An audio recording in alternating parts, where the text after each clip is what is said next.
What's up, everyone? This is Troy from Constantly Calibrating. I'm here with Gray and Miles from Red vs. Blue. What's up? Thanks for having us. How you guys doing? How's RTX going for you guys so far? Exhaustingly awesome. Exhaustingly awesome. It's fantastic as always. It gets better and better every year, and this is no exception. It's just been wild, man. It's been great to see everybody here. Everyone is so energetic and supportive and friendly. It's been great. Fantastic. And you're losing less and less of your voice as time goes on, I think, too. I do my best. I just put a million halls in my mouth like 30 seconds before this. Well, I want to talk to you guys about RvB. Definitely, this season's starting to wrap up. It's been fantastic. This season's been great. The end of the Chorus trilogy, as I understand it. Yep. What's next for Red vs. Blue? That is an excellent question. Yeah, so it turns out they announced on the Founders Panel here at RTX 2015 that the adage is that as long as the fans are watching it, then Rooster Teeth will continue to make it. And now more than ever, that's still the case. We're moving ahead with Red vs. Blue. There will be something that we're going to call Season 14, but really what it is, it's going to be an anthology. Okay. We're going to do a collection of tales from the Red vs. Blue universe. Oh, all right. Yeah, so we're going to go explore. We're going to revisit some characters that we haven't seen in a while, but we've been dying to tell stories with. Okay. Yeah, it's essentially, we've been carrying on this storyline for 13 years, that's some Doctor Who level craziness, right? So, it's just we just wanted to kind of take a break and have some fun. We have this incredibly large cast of characters, locations, and points in the timeline that we didn't get to spend a ton of time with people like say 479er or the freelancers or just the Blood Gulch characters at different points. What was Tucker doing during season 6? Getting to see that. There's so many possibilities in the history of Red vs. Blue for us to go and check out from different characters' point of view. So we just kind of want to have fun with it. We're looking at doing a more of a collaborative thing where maybe having some guest directors, some guest writers, still working very closely with Matt, Bernie, and myself, and maybe even some different animation and art styles too. Yeah, the behind-the-scenes part of it's just as exciting because there's a whole bunch of production techniques that we want to try. That will we want to see how Red vs. Blue looks in this touches because we think it'd be really fun, but also it's going to let us do sort of R&D on some other upcoming projects for Rooster Teeth animation, which is awesome.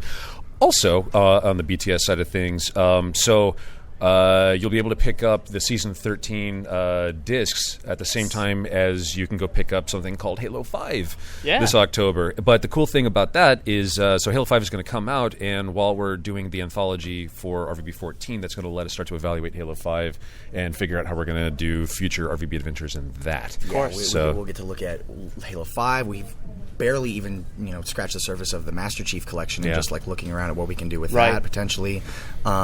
It's going to be a great time to just play, to play in this universe, and we're really, really excited about it. Yeah, you're not limited to one game or one setting, one timeline. Even you can bounce around as much as you want. You spoke about how as long as it's popular, we'll make it. Essentially, how hard is that as a writer or as a producer to continue the story? I mean, it's difficult, which is why we're doing this. We will never go forward with a storyline if we're not super psyched about it. Like we're not just going to put out season 14 because we feel like we like have to do we're going to do it because we want to do it, and we know the fans are going to want something. So rather than try and force a storyline that's connected to the end of the Chorus trilogy and where the series is going to go from there, we just said, hey, let's pump the brakes. And let's play around with different people, different styles.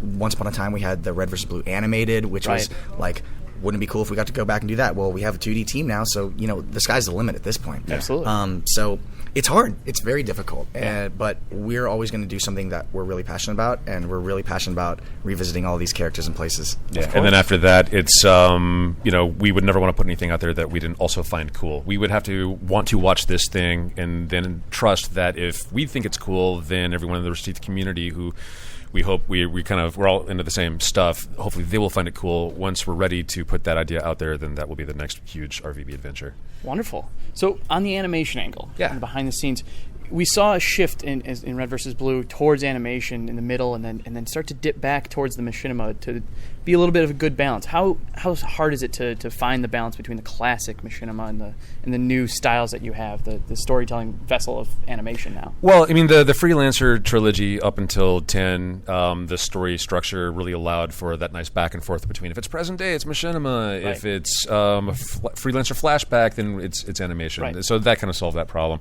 Going forward, it was really, really cool to see how the team came up with solutions to 11 into 12.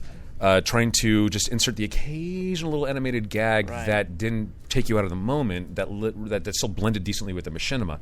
So it's guys in mocap that are still having to kind of do some of this. The rigid movement. Yeah, just a little bit. Or you just don't go for a flashy gesture style or flashy camera work because you don't want it to be too obviously not in the engine. Yeah, we actually had a trick where if it was going to be a fully animated scene, such as the episode 1 prologue or the big episode 11 fight, then we're going to do mocap. We're going to pull out all the stops, go crazy. But then we have these gags where we are just compositing an animated character alongside machinima characters, and we had to approach that in a very specific way. From a comp end, we couldn't make it as flashy with all these lens flares and things that didn't exist in the game. And from an animation end, we even got as specific to where if it was going to be a comped-in animated character alongside machinima, we hand-keyed that.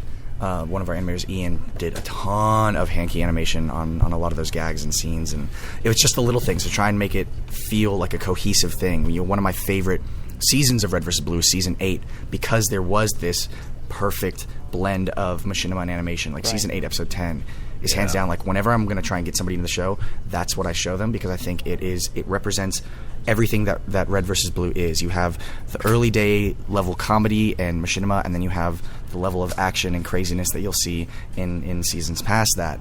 And that's kind of what that was the level of quality that I wanted to hit in terms of that hybrid feel and making it feel very natural and very just like it's not as jarring as jumping back and forth between stuff. By the way, I'm looking forward to several years from now hearing people have that same sort of thing. Here's what I'm showing to people to like get them into RvB for the very first time. I'm kind of curious or looking forward to seeing how many folks decide it's the Chorus trilogy. That'd be wild. That'd be wild. But yeah, and then I guess with the action scenes now starting late 12 and through all of 13, as soon as the action starts, just the gloves are off and we just go crazy with it. Right. The second you guys flip into the full animation, the fight scenes, it's absolutely gorgeous. It's got that old school the Freelancer trilogy kind of action. It's great. It's great too with the team that we've assembled. That I could not be more grateful for these guys. They're just like the Avengers, man. We've got so many new people from all these different backgrounds and with so much experience. Everybody gets their hands on these things and they make it look so good. Like just by having a lighting artist this year and having this dedicated comp team that they've got this great background and like not having to have one person do a million things gray. We're actually able to have these dedicated positions instead of wearing 50 million hats on top of each other. Yeah. And I think it really shows in the quality and the attention to detail. Yeah, the team just really killed it this year on RvB 13, and it just makes me that much more excited to see how we're going to be able to challenge them on future stuff. Fantastic. So you guys have just also announced the book, the Red vs. Blue anthology book. Can we talk about that a little bit? Yeah, sure. So it's being published by Day Street, and the release date is November 17th, I believe. Thank you. Yes. So you can pre-order it now. Yes. Yeah. Yes, you can. Yeah. And it's great. It's been in development for a couple of years. Eddie Rivas, who has helped Rooster Teeth and RvB on any number of occasions, from machinimating to additional writing duties and whatnot, had the the fantastic chore of sorting out all the backstories for the characters and coming up with a timeline that was kind of coherent. Yeah, it was a lot of fun too. Bernie, Matt, myself, and a few other people also contributed to the book. We have some extra mini stories. We have some excerpts from Donut's journal, some of Sarge's master plans. Sarge teaches you how to build a robot. Yes. Oh, perfect. As well as in-depth character bios. We break down every single map that's ever been used. There's little fun facts scattered throughout the book that are presented via Delta. It's really just kind of a love letter to Red vs. Blue, made by people that really like Red vs. Blue. Absolutely, yeah. Was it difficult working on the season and the book kind of simultaneously, or did you? Yeah. It was very difficult when you're trying to put together episode 16 and at the same time getting art asset requests and clarification on what's the name of this ship and how many people were in the canyon for this and is it a spider? It was a really difficult juggling act, but it was totally worth it, and I'm really excited for everyone to see the end result. Yeah. Well, fantastic. Well, thank you guys for taking the time to speak with us. Yeah, thanks for coming out to RTX, man. Thanks so much. Thank you.